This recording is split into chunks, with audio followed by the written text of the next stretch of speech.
So we get this question all the time. What is design thinking? At its core, design thinking, or human-centered design, is a creative way of coming up with radically new solutions to complex challenges. And so this takes lots of different forms, but we're going to explain it to you in the easiest way that we know how, which basically starts with 5 modes. And so the first mode that we want to talk about is empathy.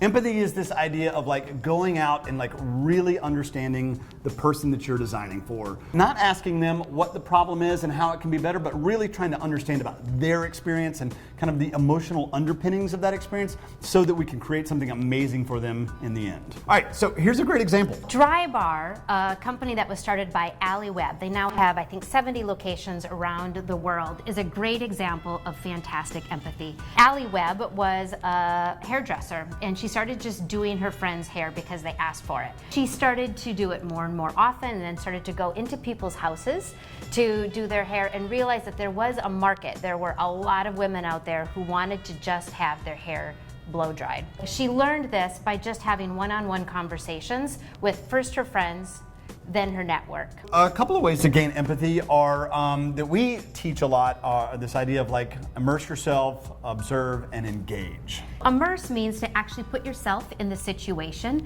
to learn about what it feels like from the end user's perspective. Observation is exactly what it sounds like. It's kind of sitting back and watching a person go through an experience or engage in a problem and kind of understanding what it looks like from the outside. And engage is sitting down and having a conversation with the person that you're designing for to understand their unique needs and the emotions underlying those needs. The next mode in a design cycle is define. And define consists of really clearly articulating the characteristics of your user and the need that you've uncovered that you want to design for. It usually takes the form of a point of view statement, which is a concise statement that becomes your guiding light for the rest of the project. A really cool example of a define moment or reframing the problem showed up when Nintendo built the Wii. So at a time when Sony and Microsoft were building hardware that was really aimed at the hardcore gamer market, Nintendo built this thing with like these handheld movement, right? And the neat thing about that was that it tested really well with elderly and with tiny children, not the hardcore gamer market. So they ended up going after these big market segments and ended up having a huge hit as a result.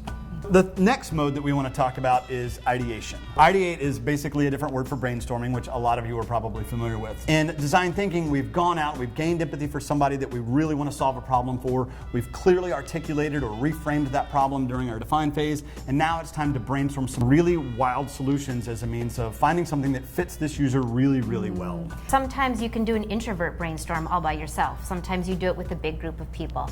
Other times you might look at analogous industries and see what you can learn from them to apply to your challenge at hand. As Parker said, the goal is to come up with as many possible ideas as you can so that you're more likely to find one good one when you've had many.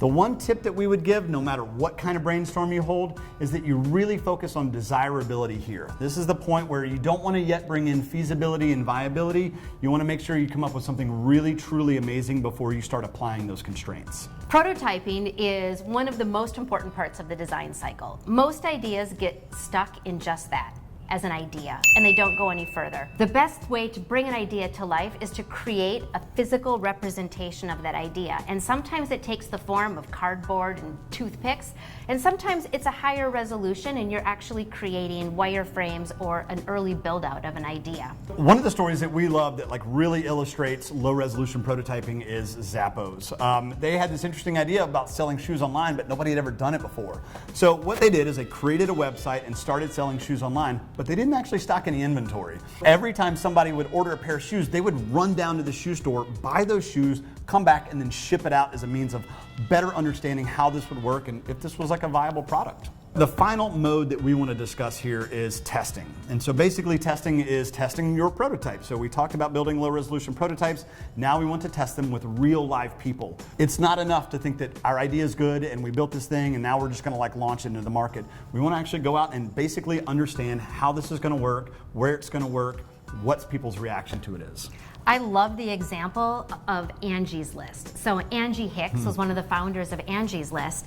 And when she first got started, she was trying to play matchmaker between service providers and people that needed the service. And the way that she did it was by having a 100-square-foot office, and she sat on the floor with the telephone, and her subscribers would call and ask for a repairman, and she would look through her list and give them a recommendation. And if she didn't have a name to recommend, she'd start dialing and find a name.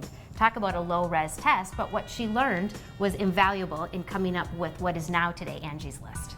So we talked about like these 5 modes. So we talked about going out and gaining empathy, clearly articulating your problem in Define, ideating radical new solutions, building low-res prototypes, and then testing those low-res prototypes. Together, those tools and behaviors allow a team to reliably come up with new solutions that have never been designed before. Design thinking is a bit of a misnomer. It's really more about doing. Stop talking about it, stop thinking about it, stop writing about it, Go out and do it. and go do it.